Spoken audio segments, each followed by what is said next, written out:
Welcome to Breaking Ties, a new you after divorce. This is your go-to source for practical advice and support for when the divorce process has finished.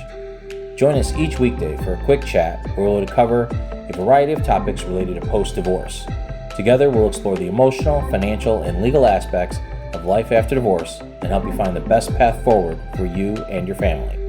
Here's your host and Certified Divorce Financial Analyst professional, Mike Fulkerson.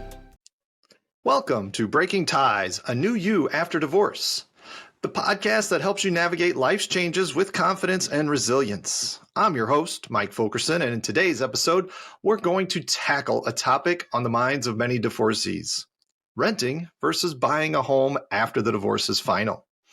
Divorce is a life-altering event that often comes with many financial and emotional challenges.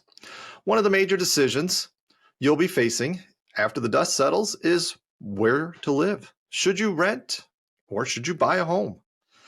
To help you make the right choice, we'll explore the pros and cons of each option. First, let's keep in mind that everybody's situation on a home is different. Whether you have kids or not plays a very important role on what your housing options will look like. So you're going to want to take all these into consideration when making your choice.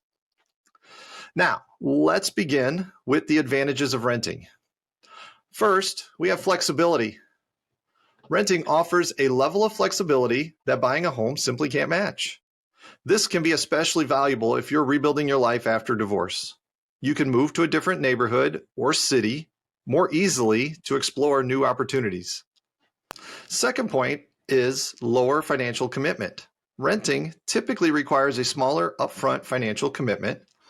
You won't need a substantial down payment or be responsible for ongoing maintenance costs, which can be a relief when you're dealing with the aftermath of a divorce. Third, maintenance and repairs are different. When you rent, your landlord is responsible for repairs and the maintenance. This can alleviate stress and save you time and money in the long run. The advantages for buying a home start with first, real estate can be a long-term, solid investment. When you buy a home, you're building equity that can benefit you financially in the future. It's like putting your money into a savings account while you enjoy a place to live. Second, owning a home provides a sense of stability and security. It's your space to decorate and make your own, and you don't have to worry about sudden rent increases or landlord decisions. Thirdly, there can be tax benefits associated with home ownership, such as deductions for mortgage interest and property taxes, if you qualify. These can help financially in the post-divorce phase. However, they often may not work out if you do not have a big enough property. Looking at the disadvantages of renting. When you rent, you essentially are paying someone else's mortgage. You won't have the freedom to make major changes to the property, and your monthly payments don't build equity. The next big one really is rent prices can go up over time, making it harder to budget for in the future.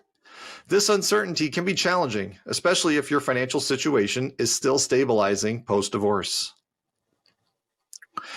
Disadvantages of buying a home. Purchasing a home is a significant financial commitment.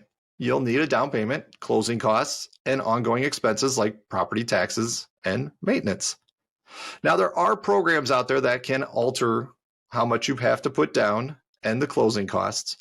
However, ongoing expenses will always be out there when you own your own house. Also, buying a home ties you to a specific location, which could be a drawback if your life is still in flux after divorce. Selling a home can take time and money. So, should you rent or buy a home after the divorce is final? There really isn't a one-size-fits-all answer. It just depends on your unique circumstances and priorities. If you value flexibility and want to avoid a large financial commitment, renting may be the way to go. It can give you the freedom to explore new opportunities and rebuild your life without the burden of homeownership. On the other hand, if you're seeking stability, a long-term investment, and the feeling of owning a place to call your own, buying a home might be the right choice. Ultimately, consider your financial situation, personal preferences, and long-term goals when making this decision. It's important to consult with a financial advisor and a real estate professional to ensure you make an informed choice. I'd like to thank you for joining us today on this episode of Breaking Ties, A New You After Divorce. We hope this discussion has shed some light on renting versus buying decision making. Remember, your post-divorce journey is about creating a new and fulfilling life. No matter which path you choose, embrace it with confidence and know that you have the power to shape your future. Divorce is not the end of your story. It is the start of your next great chapter. All the best. We want to thank you for listening to this episode of Breaking Ties, A New You After Divorce with Mike Fulkerson. For questions, please reach out to Mike via email in the description or give him a shout at 630-444-1410. Remember to subscribe, like, and follow.